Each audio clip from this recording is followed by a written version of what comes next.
9th के lecture record कर रहे हैं। क्लास 9th में इससे पहले वाले दिन में क्या सिखाया था? तो इससे पहले वाले दिन में बात कर रहे थे ग्रेविटेशन चैप्टर स्टार्ट किया था और स्मॉल g के वैल्यू पर बात कर रहे थे। स्मॉल g का वैल्यू कुछ ऐसा आया था, small g equals to gm upon r square, ऐसा कुछ आया था ना, gm अपॉन r स्क्वायर, जहां पर कैपिटल G ग्रेविटेशनल कांस्टेंट है, universal gravitational constant, m is the mass of earth, n यहां पर क्या है, मास ऑफ अर्थ है, और r क्या है, r is the radius of earth, वो जो हमारा अर्थ है उसका रेडियस है r। अब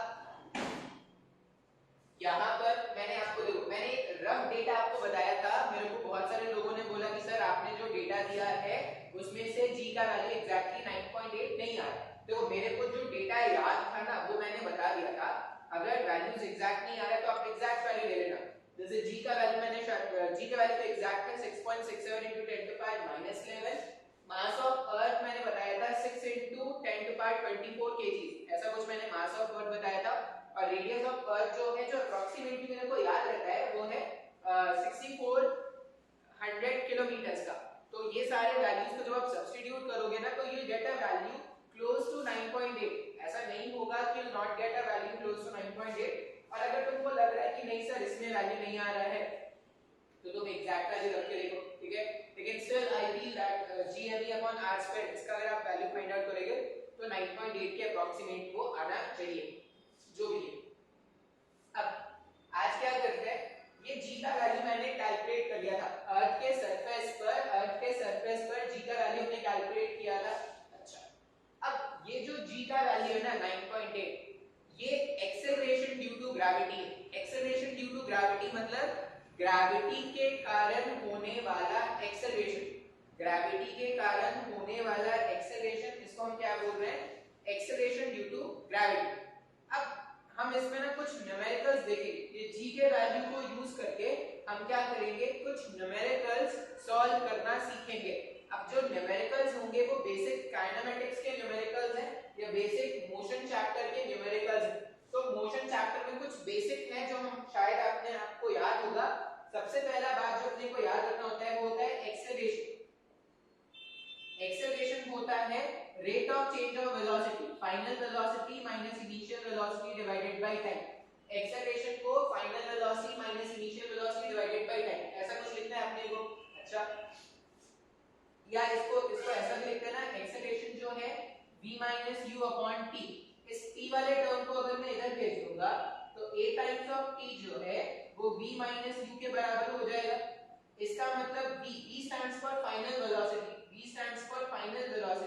फाइनल वेलोसिटी जो है वो u + at के इक्वल होता है। ये फॉर्मूला मैंने आपको कभी बताया है शायद। यहाँ पर v जो है v stands for final velocity, u जो है u stands for initial velocity, और a जो है वो क्या करता है, वो एक्सेलरेशन के लिए होता है। ये बेसिक काइनेमेटिक्स में एक्सेलरेशन का डेफिनेशन था। Rate of change of velocity को ही क्या बोलते थे, एक्सेलरेशन बोलते थे। इसको सिंपलीफाई करने के बाद हमारे पास वेलोसिटी जो है, फाइनल वेलोसिटी जो है वो u + at आता है, initial velocity plus acceleration into time का प्रोडक्ट। अच्छा, और क्या फॉर्मूला हम जानते हैं, और फॉर्मूला ये होता है v का स्क्वायर इक्वल्स टू u का स्क्वायर प्लस 2as, v का स्क्वायर इक्वल्स टू u का स्क्वायर प्लस 2as, ये फॉर्मूला होता है।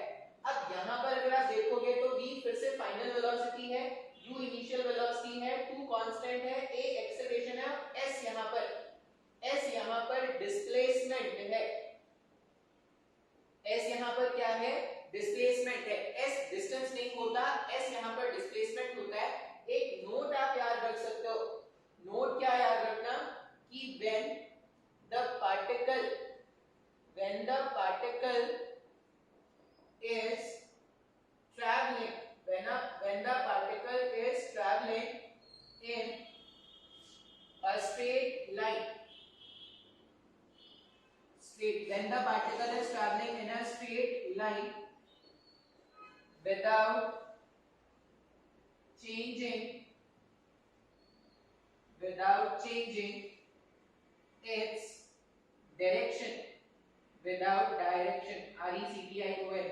changing its direction. When the particle is traveling in a straight line without changing its direction,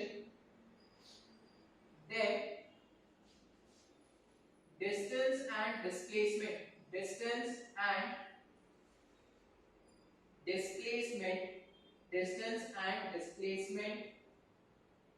is same. अभी ये note करके लिख लो, मैं जब क्वेश्चंस बताऊंगा ना तो उसमें आपको ये अच्छे समझ में आ जाएगा।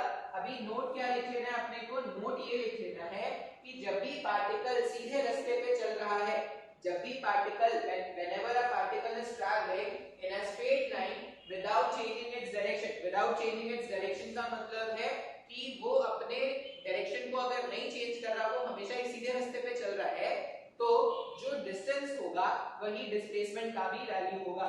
Distance and displacement will be same. देखो यहाँ पे then distance and displacement is same. ये नोट है, ये याद रखना है। इसका एप्लीकेशन मतलब ये नोट अभी शायद मुश्किल लगे, लेकिन जब अपन न्यूमेरिकल सॉल्व करना सीखेंगे ना तो तुमको समझ में आ जाएगा। अच्छा, और क्या फॉर्मूला है? एक फॉर्मूला ये हो गया v square u square plus 2as का। एक और फॉर्मूला होता है s equals to ut plus half at square. s equals to ut plus half at square. फिर से यहाँ पर s जो है वो डिस्टेंस नहीं है, वो क्या है? डिस्प्लेसमेंट है।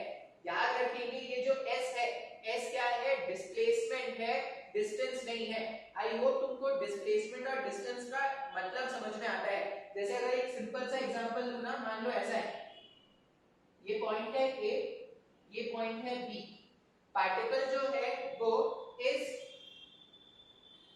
कर्व पाथ पर, या ये सेमी सर्कुलर पाथ है जिसका रेडियस है r। पार्टिकल A से B जाने वाला है।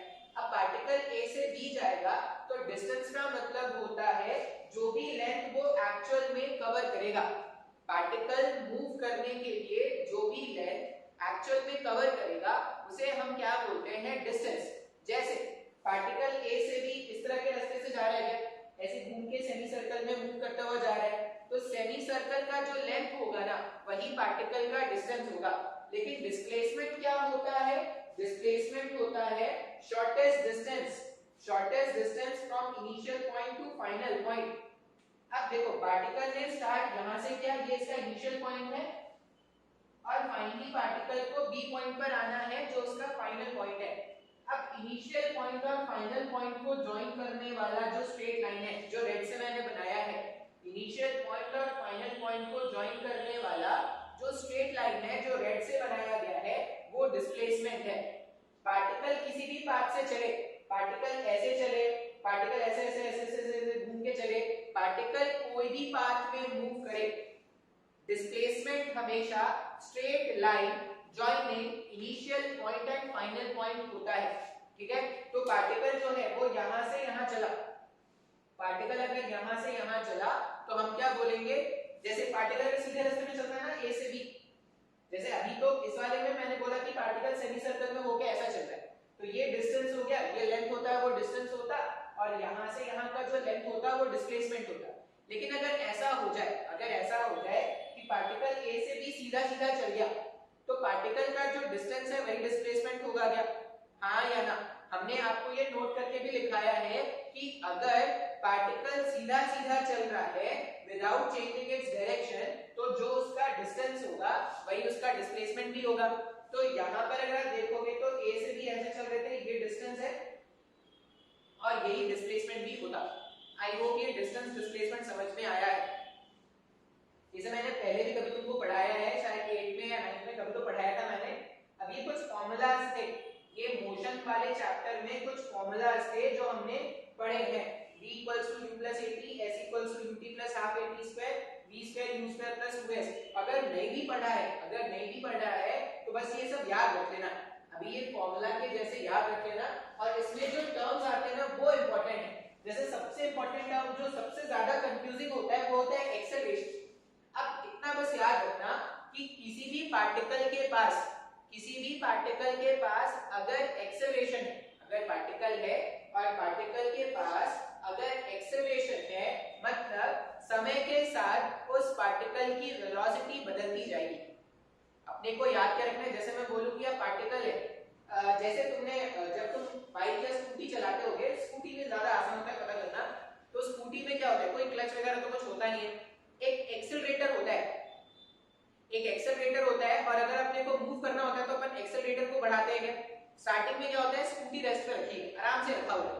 अब स्कूटी रेस्ट पे रखी, तुम जैसे ही एक्सेलरेट करना स्टार्ट करते हो, स्कूटी की वेलोसिटी चेंज होनी स्टार्ट हो जाती है। क्या पहले स्कूटी, जब तुमने स्कूटी स्टार्ट किया तो scooty was at rest, scooty रुकी हुई थी, स्कूटी का इनिशियल वेलोसिटी था 0।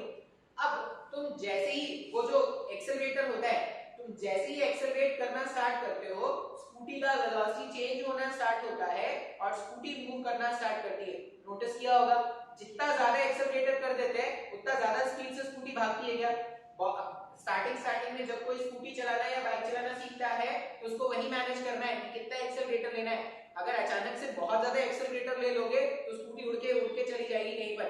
ऐसा स्टार्टिंग में होता है जब नया नया सीख रहे होते हैं। तो मैंने ये एग्जांपल क्यों बताया, अगर एक्सेलरेशन नहीं है ना तो पार्टिकल का वेलोसिटी कभी भी चेंज नहीं होता।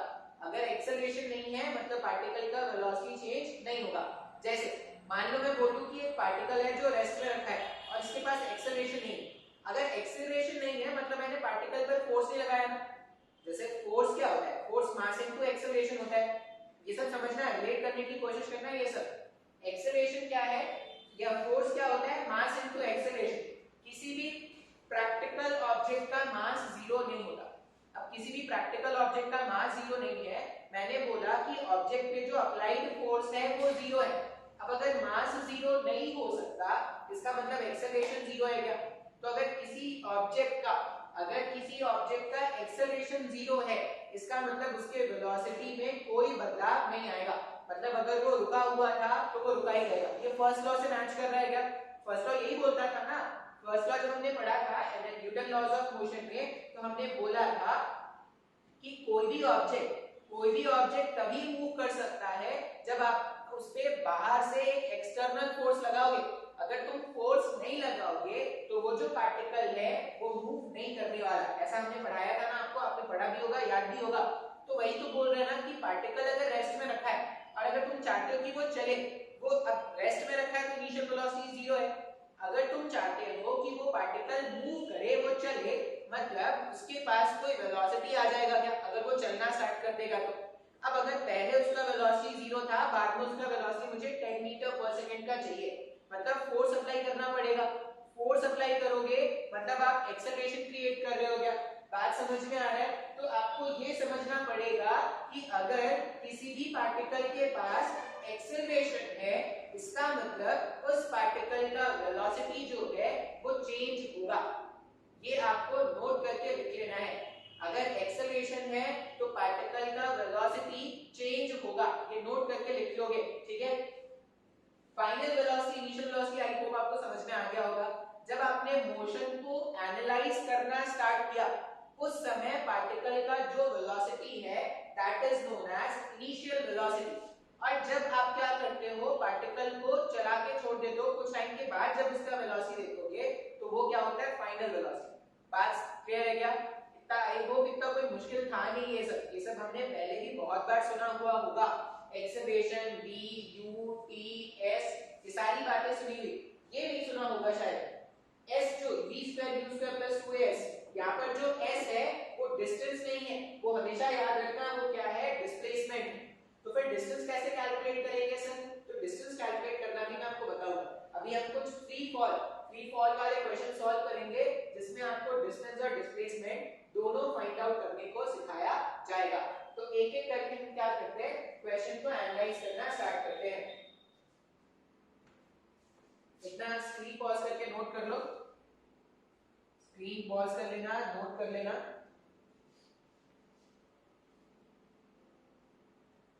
फिर आगे देखते हैं। अब बोलोगे सर ये सब क्यों सिखा रहे हो, ये सब हम जानते हैं, p equals to u plus 80, s equals to ut plus half 80 square, ये सब तो हम जानते हैं। अब हमें क्या करना है ना, फ्री फॉल हमें पढ़ना है।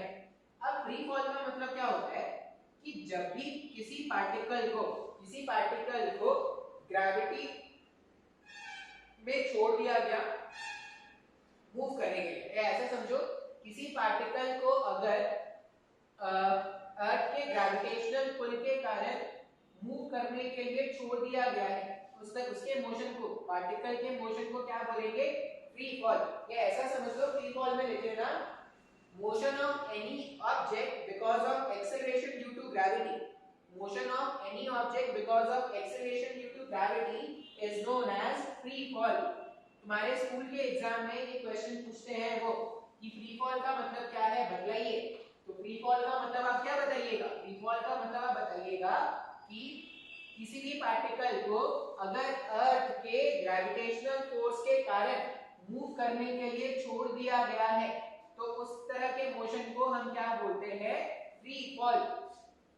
जब भी पार्टिकल फ्री फॉल में होगा ना, जब भी पार्टिकल फ्री फॉल में होगा तो ग्रेविटेशनल फोर्स के अलावा और कोई फोर्स उस पे एक्ट नहीं करेगा। ये सब बातें नोट करने की होती है, ठीक है। आपको क्या करना होगा, ये सब इंपॉर्टेंट बातें हैं जो मैंने अभी बोला। अगर आपने नहीं नोट किया है तो स्क्रीन पॉज करके पीछे जाएंगे और ध्यान से सुन के लिख लेंगे जो सर ने बोला है।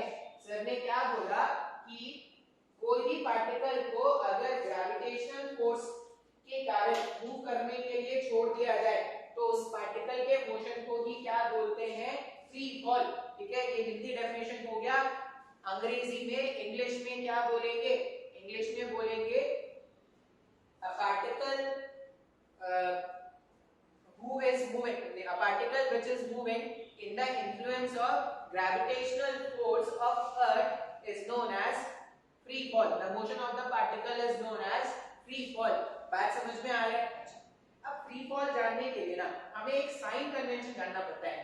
अब ये साइन कन्वेंशन जैसा मैं बताऊंगा वैसा ही याद रखना है, कुछ और याद रखोगे गलत हो जाएगा आंसर। ठीक है, अभी क्या करना, बिना सोचे समझे जो मैं बोलूंगा वो याद रख लेना, मान लेना। सही नहीं सही मानोगे तो तुम मुश्किल में फंस जाओगे, आंसर तुम्हारा क्या हो जाएगा, गलत हो जाएगा।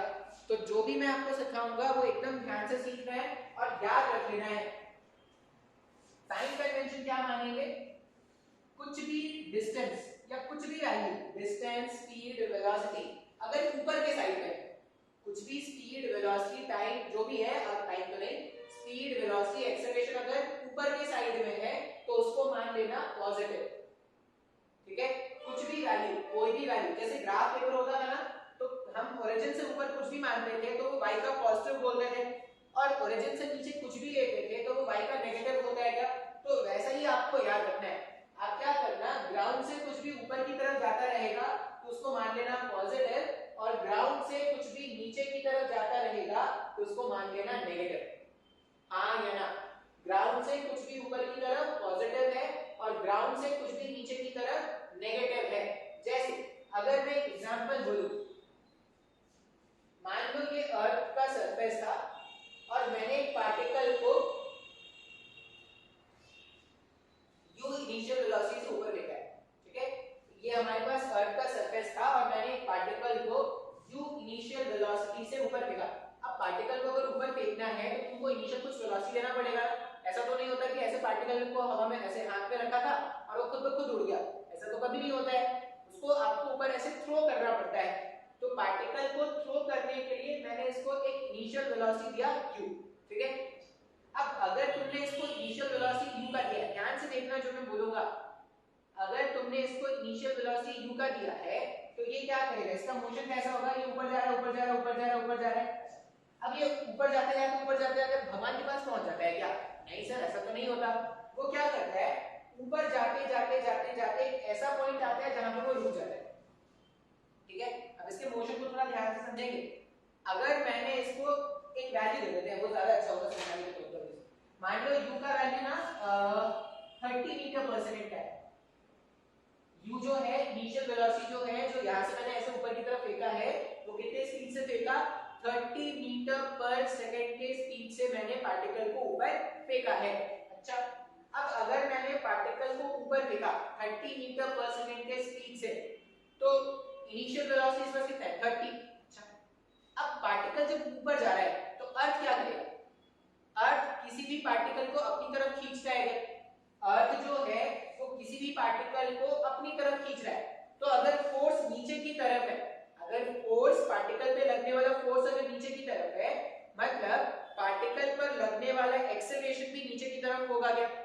बहुत ध्यान से देखो, यहाँ पर अगर सोचोगे तो पार्टिकल पर वो जो ग्रेविटेशनल फोर्स है जिसको हम ऑब्जेक्ट का वेट भी कहते हैं, वो जो ग्रेविटेशनल फोर्स है जो अर्थ इस ऑब्जेक्ट पे अप्लाई करेगा, जिसको हम ऑब्जेक्ट का वेट भी कहते हैं, वो वेट फोर्स डाउनवर्ड डायरेक्शन में है ना। अगर वेट फोर्स डाउनवर्ड डायरेक्शन में है, वेट फोर्स अगर डाउनवर्ड डायरेक्शन में है, तो जो वेट फोर्स के कारण एक्सेलरेशन होगा वो भी डाउनवर्ड डायरेक्शन में होगा क्या? अब वो जो एक्सेलरेशन होता है, अर्थ किसी भी ऑब्जेक्ट को अपनी तरफ पुल कर रहा है। अब जिस एक्सेलरेशन से अर्थ किसी भी ऑब्जेक्ट को अपनी तरफ पुल करता है, उस एक्सेलरेशन को एक्सेलरेशन ड्यू टू ग्रेविटी बोलते हैं क्या? शायद हम जानते होंगे। स्मॉल जी क्या है?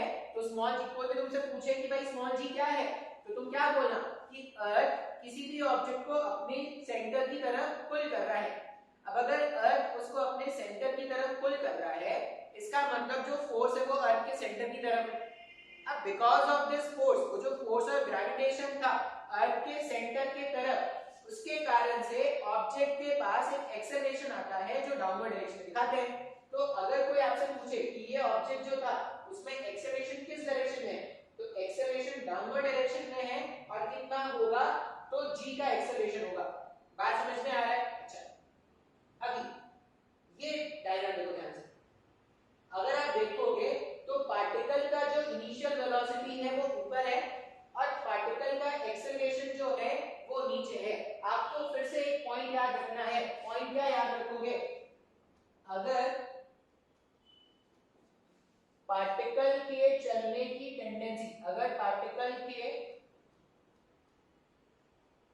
चलने की टेंडेंसी, शायद मैंने तुम लोगों को पहले भी पढ़ाया था क्लास 8 में या 9 में, मैंने आपको कभी तो पढ़ाया है, मेरे को याद नहीं आ रहा इसलिए मैं पढ़ा दे रहा हूं। अगर पार्टिकल के चलने की टेंडेंसी और फोर्स का डायरेक्शन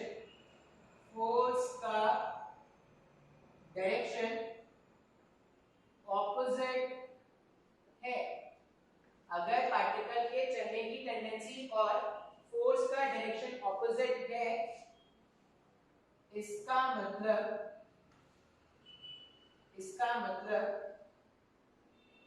पार्टिकल रिटार्ड कर रहा है। पार्टिकल रिटार्ड कर रहा है। पार्टिकल रिटार्ड कर रहा है मतलब समय के साथ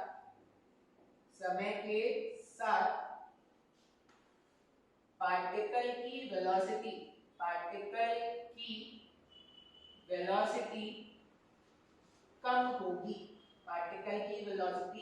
कम होगी। ये याद रखना है अपने को।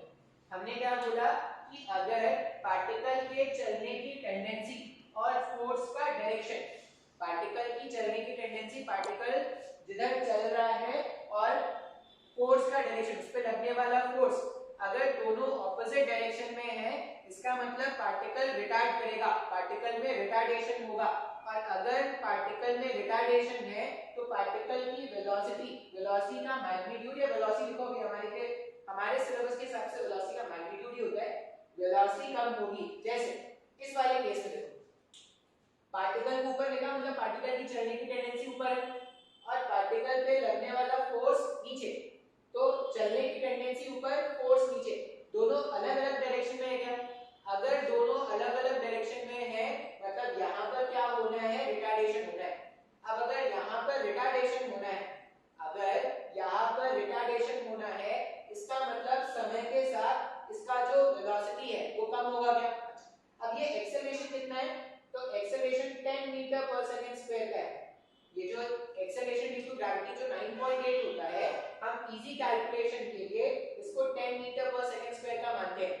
अब अगर ये 10 मीटर पर सेकंड स्क्वायर का है रिटार्डेशन, इसका मतलब क्या है कि ये रिटार्डेशन क्या है, वेलोसिटी का मतलब होता है rate of change of velocity, मतलब एक सेकंड में वेलोसिटी में कितना चेंज आएगा, उसी को तो रिटार्डेशन बोलते हैं। ये सब समझाया हुआ है मेरा।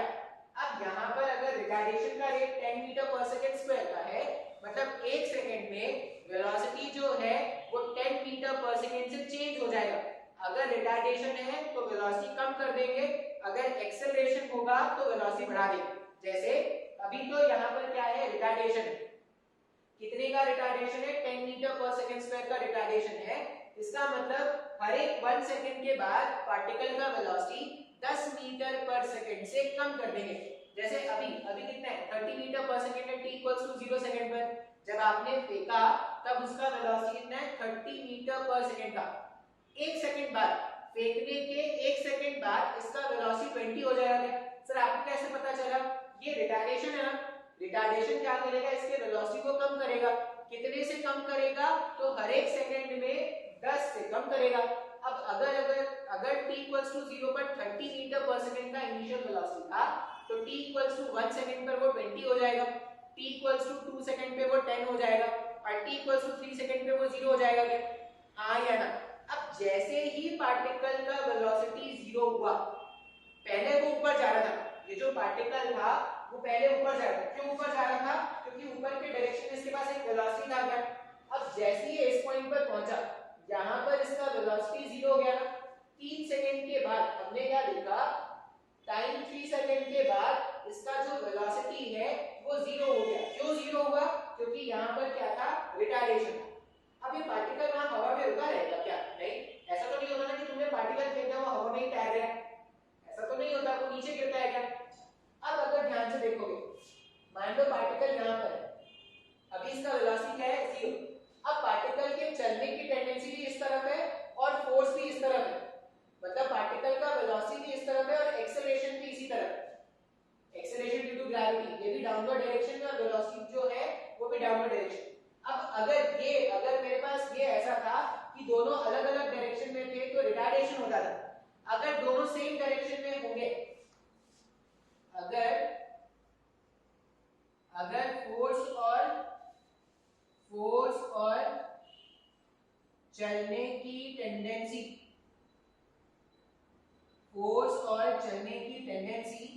सेम डायरेक्शन में है, अगर फोर्स और चलने की टेंडेंसी सेम डायरेक्शन में है, तो समय के साथ वेलोसिटी इंक्रीज करेगा।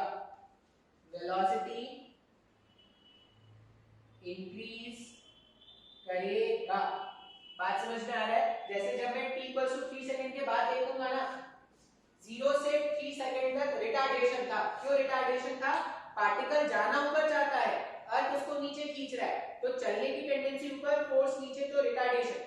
3 सेकंड के बाद अगर सोचोगे तो पार्टिकल नीचे गिरना चाहता है और पार्टिकल पर फोर्स भी नीचे लग रहा है, चलने की टेंडेंसी भी नीचे, फोर्स भी नीचे, मतलब अब वो एक्सेलरेट करेगा क्या। अगर वो एक्सेलरेट करेगा तो समय के साथ अब उसका वेलोसिटी जो है वो बढ़ता जाएगा, वेलोसिटी बढ़ता जाएगा। तो अब देखो t = 3 सेकंड में 0 था, t = 4 सेकंड में कितना हो जाएगा, 10 से इंक्रीज कर दो तो 0 से बढ़ के कितना हो जाएगा, 10 हो जाएगा। फिर 5 सेकंड में वो कितना हो जाएगा, 5 सेकंड में 20 हो जाएगा, और 6 सेकंड में वापस से 30 हो जाएगा। इसका मतलब जितने स्पीड से आपने पार्टिकल को ऊपर फेंका था ना, वो उतनी स्पीड से वापस भी आता है।